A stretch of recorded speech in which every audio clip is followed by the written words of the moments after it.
When I crashed a plane, my comfort zone was forcibly expanded, but here's why it's one of the best things that's ever happened.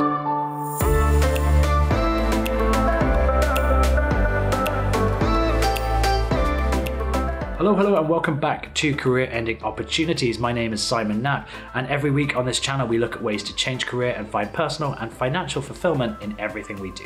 If you're a subscriber, welcome back, and if you're new here, if you find the video useful, please consider subscribing. Back in 2004, I was flying light aircraft trying to build up some hours for my PPL, my private pilot's license skill test, and unfortunately the engine failed in a fairly small valley.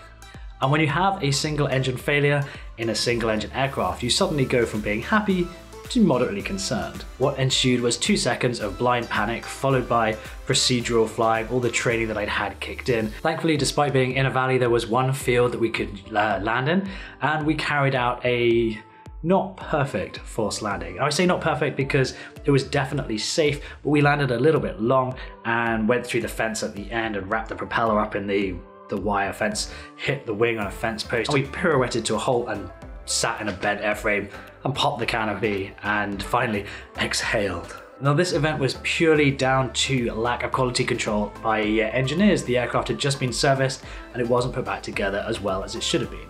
And as frustrating and dangerous as that was, it has forcibly expanded my comfort zone and made everything that I've done since that much easier. And since then, it hasn't mattered if the aircraft was a Boeing or an Airbus, if it was a wind shear event, the system's not knowing if the landing gear was down locked correctly, or if we had fire indications on the ground. My inner monologue has always said, this isn't crashing.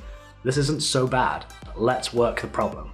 Now, I'm not suggesting you should endanger yourself by potentially experiencing a hazardous or catastrophic event, but I'm 100% certain that that part of my story has made taking risks in other parts of my life so much easier. But what can you do? Well, I suggest you try and find the edge of your comfort zone and push through those self-limiting beliefs to really achieve something new and something that you didn't think you would be able to do. It doesn't matter if it's something as simple as starting a podcast or dancing in public.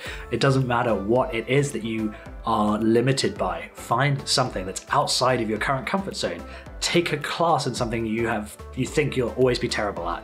Just find something new to expand your comfort zone. Because the great thing is, the more you do, the more you expose yourself to new ideas and new topics and new tasks, the less daunting everything else becomes.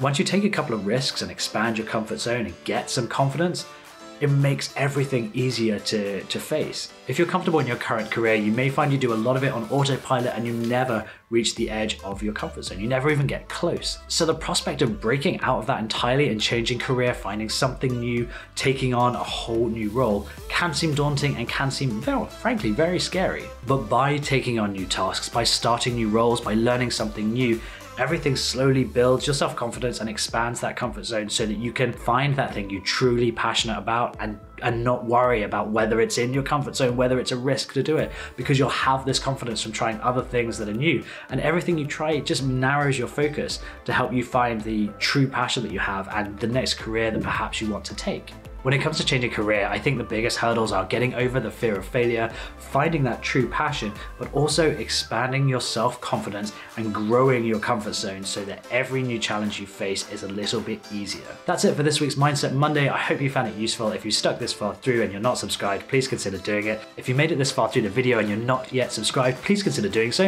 If you've liked the video, a thumbs up, hit the like button, that would be great. And if you are subscribed, of course, there is the notification bell to consider as well. I've been Simon Knapp. This has been Career-Ending Opportunities. Thank you to everyone that subscribed. I appreciate all 7,000 of you. Still crazy to me. And I'll speak to you again later in the week. Bye-bye.